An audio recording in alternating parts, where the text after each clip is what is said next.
Quiz time. Just so you'll know, the answer to each question is yes. Yeah. Do lieutenant governors matter? Do lieutenant governors have responsibilities? Yes. Do they have expectations? Yes. Do we know what the nuts and bolts of the position are? Yeah. Okay, now it's time to switch to the important topic of how.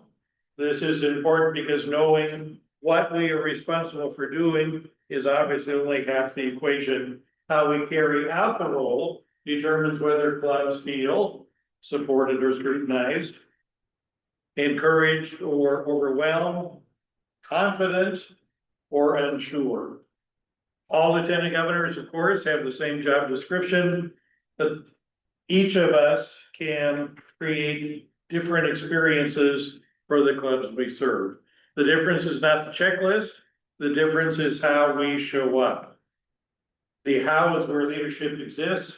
This is where, as we've already heard, communication, empathy, listening, consistency, and relationship building all come into play.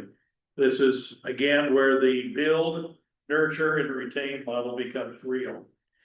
When we talk about the lieutenant governor role, it is easy to assume that growth is the primary goal. However, while growth is of course critical, it comes because of nurture. And may I add that while numerical growth is of course important, also what is thought of most when we think of growth of service is also important. I consider this, clubs do not grow because they feel pressured. They grow because they feel supported, capable, connected. That is why nurturing is not a soft part of what we do. It is the core of it. As a lieutenant governor, we are often the first person a club leader calls when he or she feels unsure, overwhelmed, or discouraged. How we respond to those moments shapes their Kiwanis experience. So the next slide. Yep. To begin this section on how to complete our responsibilities as Lieutenant Governor, let's revisit the build portion of the membership initiative. Your knowledge of your community is important to build youth clubs. You should be able to answer what makes a community a good fit for a new Kiwanis club and consider the questions on the screen. Does population size of the community matter? The answer is probably not really. As we were reminded at the Lieutenant Governor Membership Summit that Mike, Julie, and I attended, you'll hear more about that tomorrow. But we, of course, learned that Kiwanis clubs can be successful no matter how large or how small the town or a city is. So more than just the population needs to be considered. What are the demographics of the area? Think about things like race, ethnicity, languages spoken, average income, average education levels, average age diversity. These things should not dictate if a Kiwanis club can be formed, but they may help determine what type of club we are looking at forming. Doesn't matter if there are schools in your community.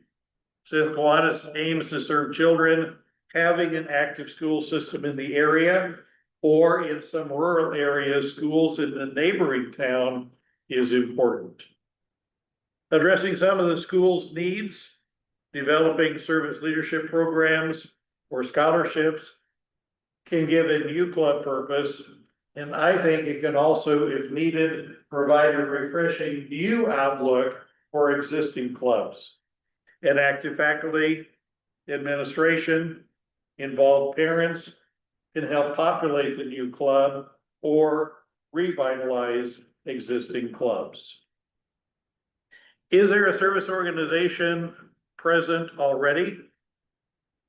Kiwanis can exist in a location where other service organizations are active. And who just said that? That there's one community that has 3 Kiwanis clubs? And well, That's us. Oh, okay, that is amazing, that is amazing. However, we need to understand what those other organizations are already addressing. And how a new Kiwanis Club could fill the gap in service. What no needs the community currently has. An easy need for Kiwanians to identify. Is there a service leadership program in the community that does not currently have a sponsoring Kiwanis Club? Other needs you might consider are food insecurity or hunger issues, a large homeless population, low literacy levels. Are there other needs you can think of that might cause a new club to be formed or an existing club revitalized? What are some other needs that you see?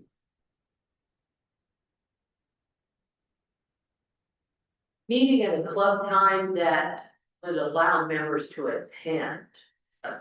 With my club, we meet in the evenings, but parents, your kids at school and stuff, always tend to have overlapping, activities at the school, so it can be kind of a roadblock to membership. And I would say that's why our town has 3 clubs that work well. We've got one that meets at 6:45 in the morning. We got one at noon and we got one after 5. Yeah, so that's why we have 3. You can fit in one. And as Lori is yours, because my club meets at noon. Yep. On Wednesday, so if you're working in an area outside that vicinity, it's gonna be hard to come where an evening would. And we have an early morning one too. Yeah. If amazingly. Yes. Isn't that the joy of being the lieutenant governor? All those early morning meetings. Yes. Next slide. For further assistance with the selection process, we are invited to use the resources on the screen. There's a site survey guide, which can be found at kiwanis.org/club opening. This resource will help you walk through how to conduct a formal site survey to determine the actual viability of forming a new Kiwanis club in the community. And I'm guessing that might be something we will be working on later during this time as well. And a community survey, which can be found at kiwanis.org/ACE tools. Once a site is narrowed down, this tool can be used to assess the needs that are within the community. This will allow the club opening team to offer direction to the new club with what needs to be done that the Kiwanis Club can take care of. Really? All right. Do you have the membership planning worksheet or is it in the book? Which one you want? We're on slide 28. It says if you haven't already, pass out copies of the membership planning worksheet. Is that in the book? Second time. First tab, probably. Anything, any handouts that may have, are probably on membership in the second tab.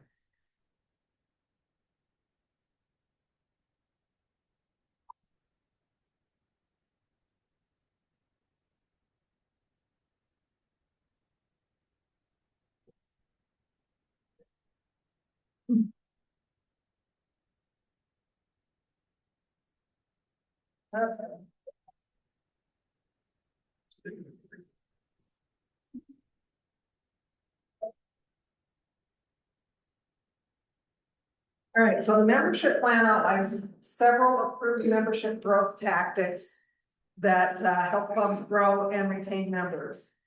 One important thing to remember, when current members are actively involved in inviting, welcoming, and connecting with new members, they are more likely to feel valued, engaged, and committed themselves. So you want to include everybody in your club and help them, have them help you bring new members in. One of the things that we've talked about at our club is we're pretty good at getting new people in, but then we just kind of drop. And we can't do that. That's one of the most important parts, I think, is trying to engage those people and make them feel welcome. So as a lieutenant governor, it's important that you're familiar with the options that Kiwanis offers so that you can help clubs choose a membership growth approach that will fit them, because not every club is the same. Everybody does things a little bit different, and they've got different cultures and different goals. And there are a ton of things that are available in the toolbox on Kiwanis.org. So one of the things that they talk about a lot, this is not the same, you gotta do one more.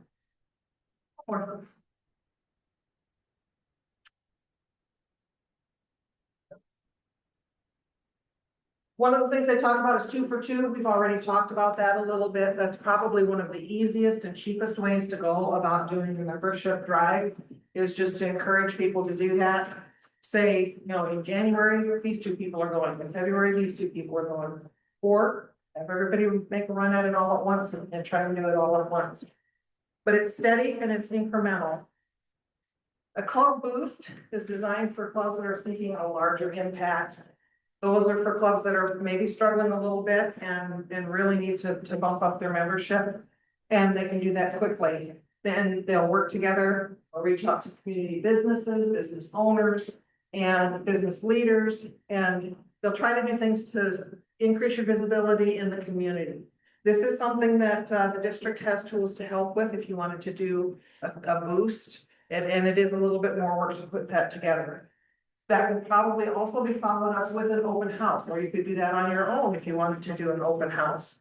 And you could have a set time where you invite people in to a special meeting where you talk about what your club is, what your club does, and promote, you know, the projects that you do, and really try and get people to do that. That works great if you have members who will invite a number of people to come, and you have a lot of people show up at once, and you can share that information all at once. You can do guest days. You can say the first meeting of every month is a guest day, and everybody's gonna invite a guest to come that day. You know, we're gonna plan on extra people being here. Maybe you have a special program that you do on that first meeting of the month then. That would be more interesting to somebody, because not every program is really all that exciting. Every now and then Julie Weaver gets up and talks about membership, and nobody wants to hear that. So you want to have something that's going to be interesting to people coming in from outside and that want to hear that. And then remember, I actually kind of like this. Remember is to go out and find people who used to be members.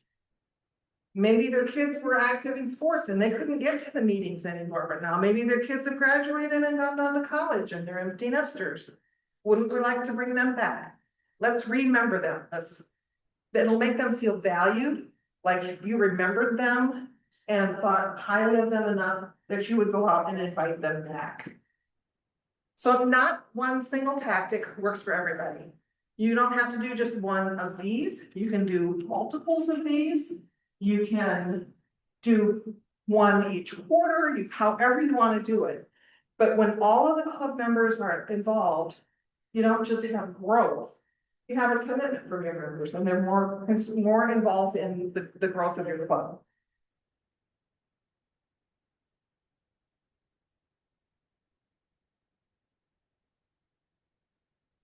I have to change my slide and I have to change my notes. Okay, so finally, your division has your own goals for memberships that align with the goals of the district governor. What's the goals of our district governor? Plus one. Plus one per club. I think it sounds so easy, you guys. It sounds so easy.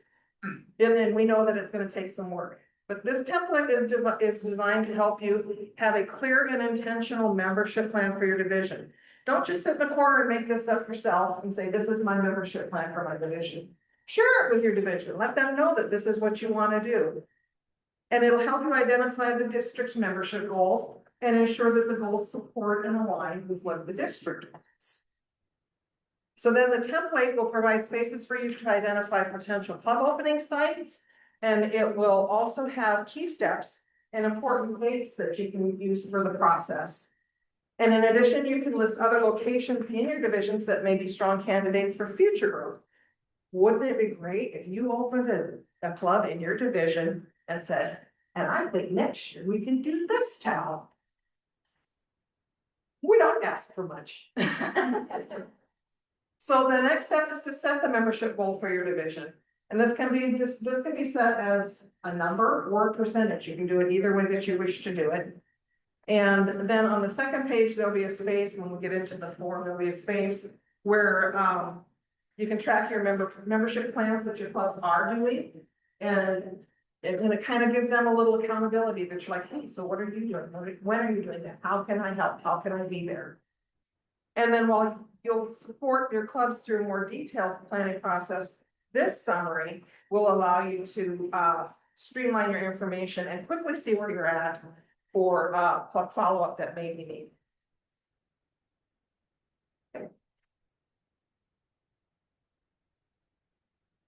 She like 30. That's it. We're on the same page. Good.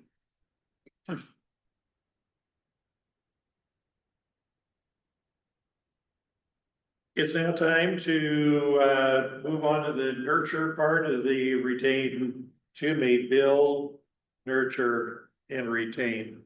And by the way, I did notice on the paperwork there that club experience is very good, so I wanted to tell one of myself, we had about a year ago, the assistant coach of the Nebraska volleyball team. We had 30 people show up for our meeting. 2 weeks later, we had the voice of Husker volleyball. 40 people showed up.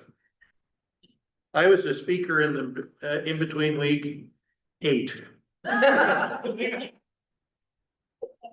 that I took any offense at that, but I do remember that. We learned at the recent leadership, the Lieutenant Governor Summit, that 30% of the role of Lieutenant Governor is to center on new club openings. And I think one of the speakers already today pointed out that some things we're good at and some things we're not, and so concentrate on the good parts. And I did not see myself much as a new club opening person.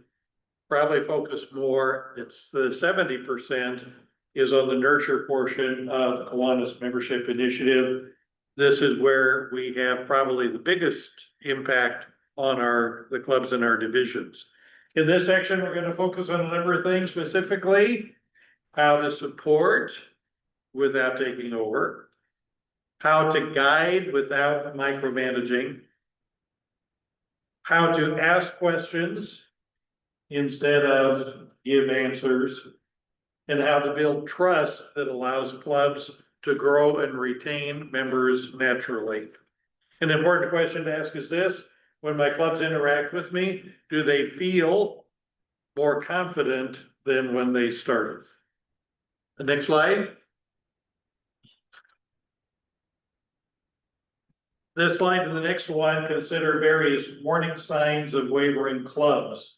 I get to lead this part of it, what the problem is, and then Vice Governor Julie will tell us what to do about it. And note this is not necessarily failing clubs, but clubs that are showing signs that they need support.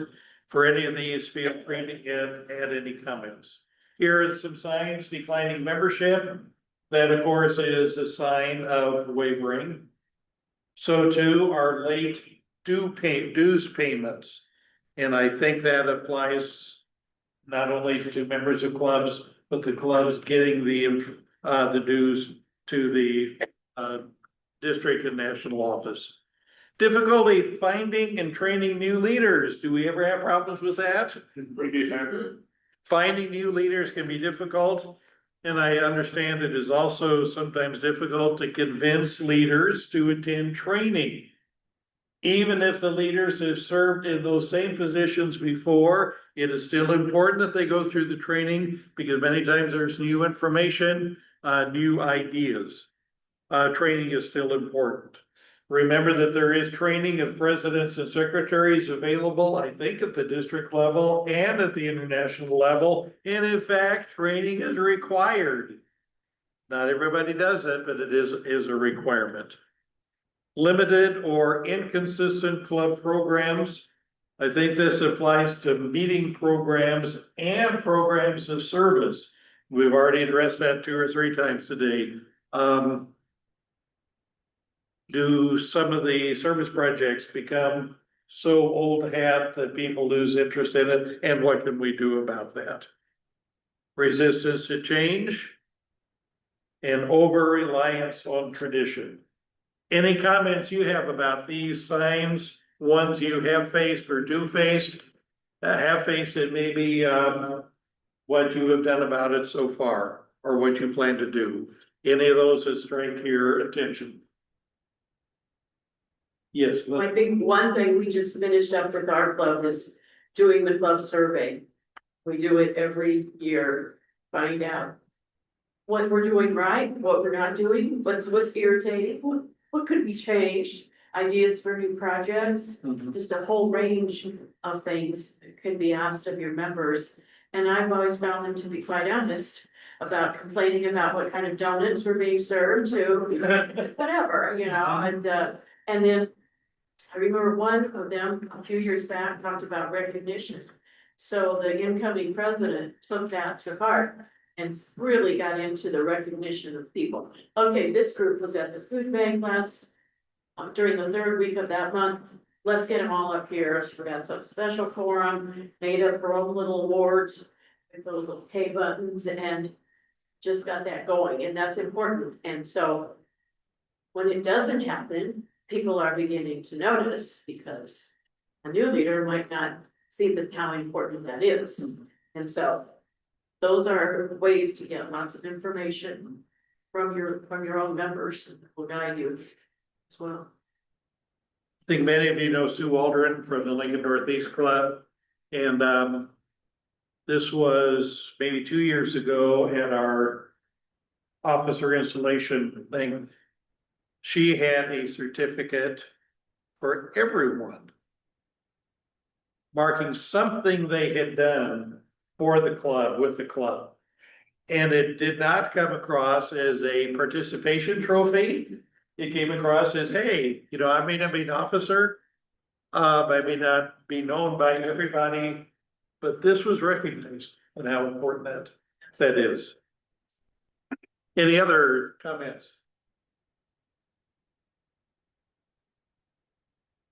Okay, next slide. Occasionally, club warning signs do not happen during meetings. They could be more subtle. Maybe things only leadership notices.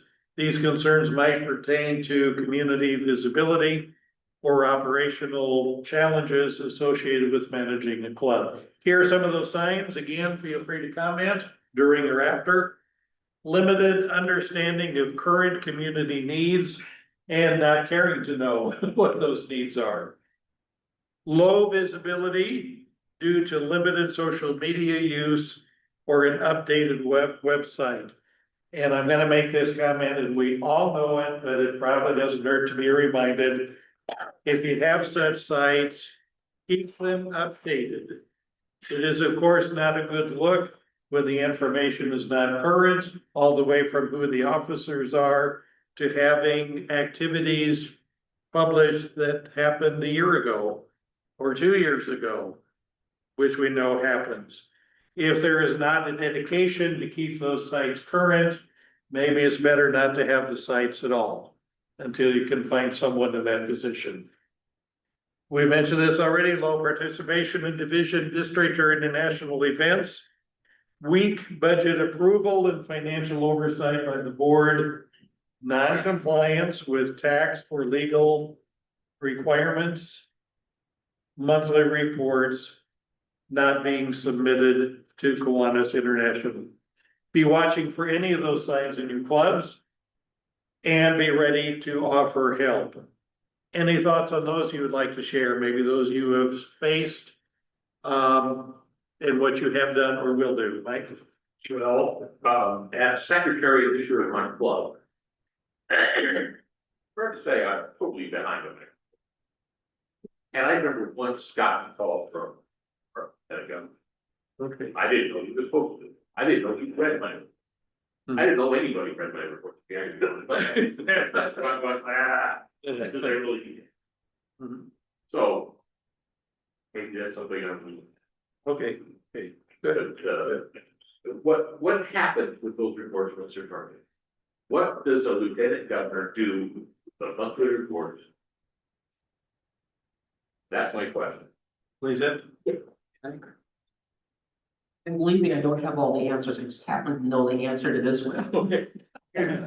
But those lieutenant governor or those reports, and we're gonna talk about it, I've got a slide in my presentation tomorrow specifically on this. Because each and every one of you lieutenant governor elects already have access to the reports for all of the clubs. One of the things that you can do if you're scheduling a club visit and you want to know, hey, what's going on in that club before you even reach out to that club president or secretary, you can go online to Kiwanis Engage and you can check out the monthly reports that have been filed by the club secretary. And Mike, tell you what, I'm the same way with my club on behind as well. But that's one of the things that lieutenant governors can use those reports for, is to take a look ahead and say, I'm gonna visit this club next week, next month, whenever, what's the club doing? And that's the same thing at the district level, as district officers, as the trustees, they can go in and look at those club reports to see what's going on. Maybe they see all of a sudden that there's a decrease in members, well, let's take a look and see what that club's doing. Yeah. Thanks, George. So just recently, we had 2 regional trustee elections. And I found that to be a very good way for lieutenant governor. There were a lot of lieutenant governors on those 2 Zoom calls. And lieutenant governors there have a basis to understand how to interact with people within their own divisions because of that. And I noticed that there were a lot of people paying attention, a lot of people that were contributing, and I thought it was a great opportunity for us to grow as divisional leaders. Thank you. And you're gonna tell us how to get access to those departments? Any other comments about these problems? Before Julie tells us what to do to solve all those problems, one additional comment, which is based on the need to be positive. And I sense, Linda, when you talk about your meetings, I think they are very positive. However, I have been at some meetings where we've talked about what we don't like and what we do like. And those meetings have very often devolved into complaint fests, where so much of what has gone on and what is currently going on is criticized. And I remember at those meetings wondering what the past and current leaders feel like when everything they try to do has just been shredded. The opposite is to be positive. And I was invited to one of the clubs in what used to be Division 21 and 22. This was 21. I was asked to chair a 3-week meeting for that club to talk about the future. And when I started with that meeting, I had just one ground rule, and that was that you be positive, because the purpose is not, and I was ready to step in if complaining started, because that's not the purpose. We are a volunteer organization. And I don't think any of us took any of these positions to be criticized all the time. So let's keep it positive. Yes, this maybe not quite as successful as it could be, but let's look ahead of what we can build on what we've already done to be even better. So another quiz. Yes. Should we be positive? Yeah. Positive on solving all these problems. Julie. I did not realize, George, that that's how this worked out. When we were going through splitting up slides. All right, so we're gonna be positive and we're gonna start with a statement that says 40% of new clubs close within the first 5 years. That is not positive. That is one of the things that they shared with us when we were in Indianapolis. So we're gonna talk about how to make that not happen. We're gonna try and turn this into a positive experience for these new clubs and how to make that be a good thing for them. So coaching conversations are a core part of being a lieutenant governor. And the coaching is supposed to be support-focused approach where the leader helps others think, grow, and improve by guiding reflection and problem solving rather than giving direct answers. It sounds just like therapy. If you go to a therapist, they're always asking questions that will lead you in the right direction so that you come to your own conclusion, and then you can live with it easier because it's your conclusion. So that's what with the whole point of coaching. So instead of giving answers and directives, the coach is gonna listen. They're gonna ask thoughtful questions. They're gonna create a positive space for thought processes and problem solving and confidence building. And I'll tell you what, I am a fixer and I am a doer, and I am not one to sit back and say, so tell me how you feel. That is just not me. So this seriously is this is an effort for me to do, and it's so important that it's done right. So we're gonna talk about that right up front and just make everybody understand this is really the best way to do it. So a leader who coaches will ask thoughtful, open-ended questions. And you're gonna listen to understand the issue, not to fix the problem. You're gonna help identify the goals and the challenges that everybody has. And you're gonna encourage ownership of those decisions. The decisions belong to the people who are making them. They belong to the clubs who need to have the solutions. And then you're gonna build confidence and skill and independence for them so that they can manage to go forward on their own. And you don't necessarily have to keep having these conversations over and over and over again.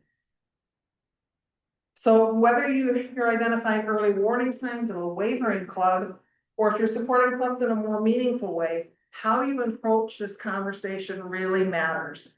So to do this well, you need to be intentional about the strategies that you employ. And so we're gonna walk through some do's and don'ts. So we got these up here. First, don't make assumptions. Drawing conclusions based on your observations and secondhand information that'll lead to misunderstandings. You've got to get both sides of the story. You have to be curious about what's going on. So ask questions, listen, engage the club members in the conversation so that you're getting a full picture. Second, don't be unapproachable. Showing up with an air of authority and distance will shut everything down. And you can't do that. You gotta at least get this thing off the road, get it started. Focus on building relationships and trust. You are fellow Kiwanian. We are Kiwanians. We are here to support each other. That's what we do. And so you want to be known as that and not an inspector. You want to be a listening ear. You want to be a mentor. You want people to be comfortable reaching out to you. I would be appalled if I thought somebody was afraid to come and talk to me. Don't offer unsolicited advice. These are not your clubs. Even if you're a member of them, they're still not your club in this capacity. If you are the lieutenant governor going in to help, you have to act from the lieutenant governor role. You might know some inside information and that might be helpful, but in this position, you are the lieutenant governor. And if you notice a concern or potential opportunity, guide that conversation with the thoughtful questions. And the leaders, they know what's right. Everybody always knows what's right. They just need a little push to get them in the right direction. And finally, don't jump into a Band-Aid solution. You're going to try and get things long-term fix. So our instinct is to fix it right away and just move on. But instead, we need to find the root cause. We need to fix the base problem. We need to get things moving forward. So effective coaching doesn't mean you have all the answers. It just means that you're there creating a space for people to have the discussion and feel supported and move forward with confidence.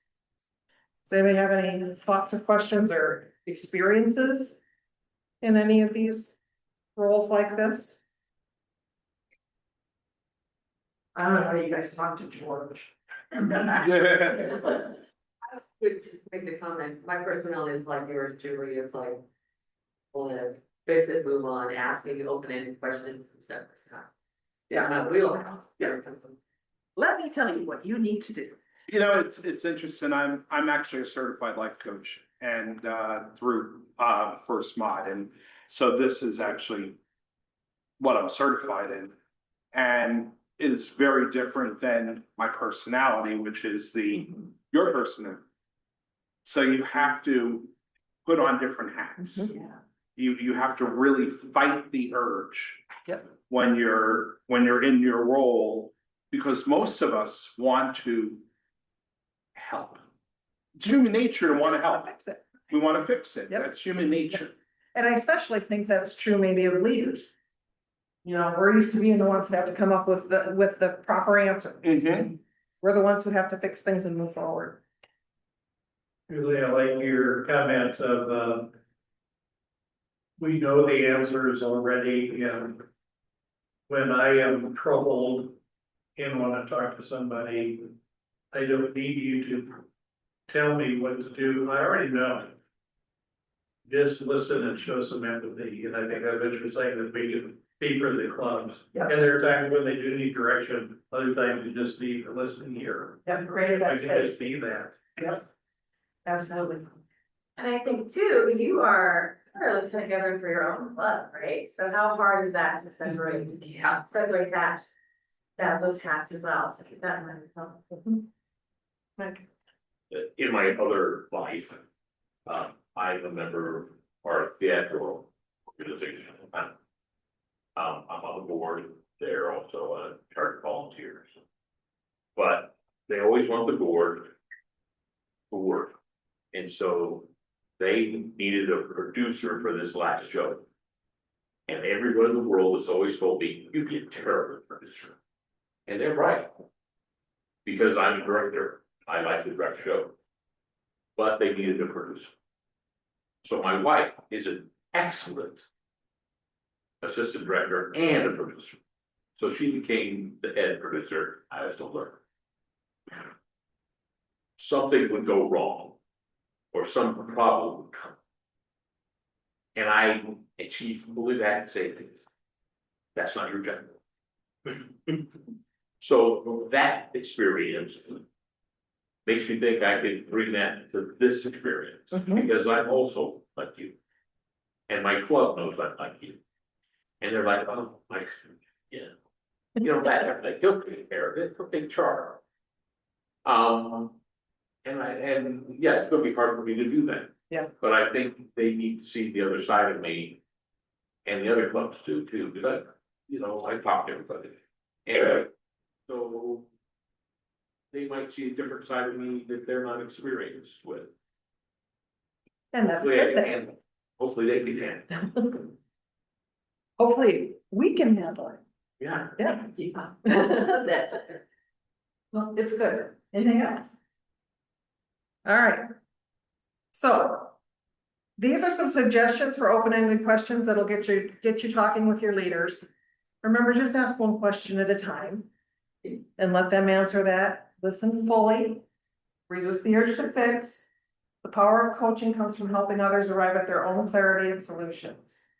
First, ask questions to gain understanding of the club leader's perspective and the struggle of what their ideal solution should be. So now we shall read through these questions as a whole group or in small groups and discuss other questions that will build understanding of the problem.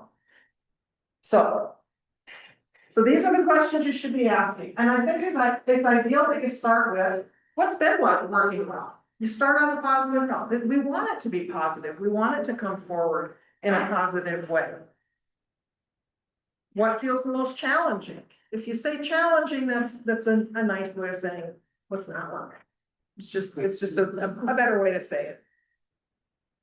And what do you think is contributing to that? So it's not who is contributing to that, it's what is contributing to that. And then to explore the goals and direction. What do you want? What does success look like? Maybe it's not what I come in thinking is success for this month. Their club has their own ideas of what success might be. What do you want to improve? And what's the most important to focus on right now? And if you got a club that's in distress, maybe that is where you need to start. What needs to change right now?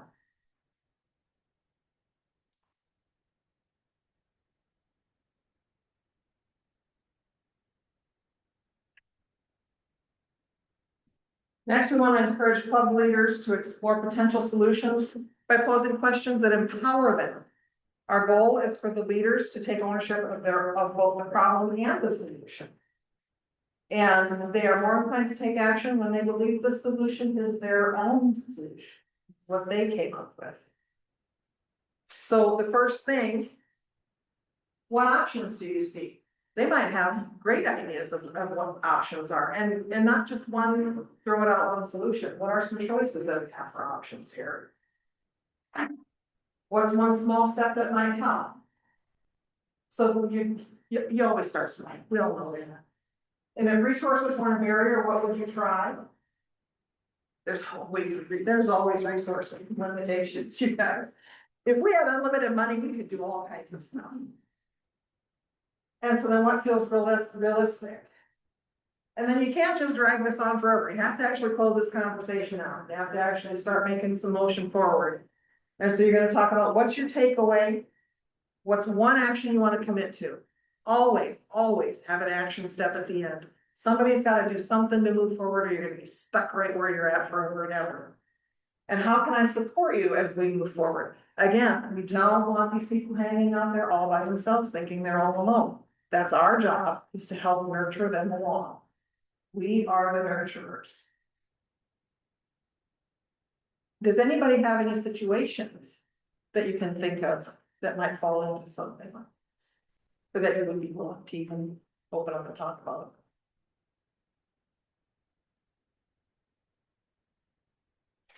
Okay, any other thoughts or questions or? Now it's the Lisa. It is, or we might be. I move fast. Okay.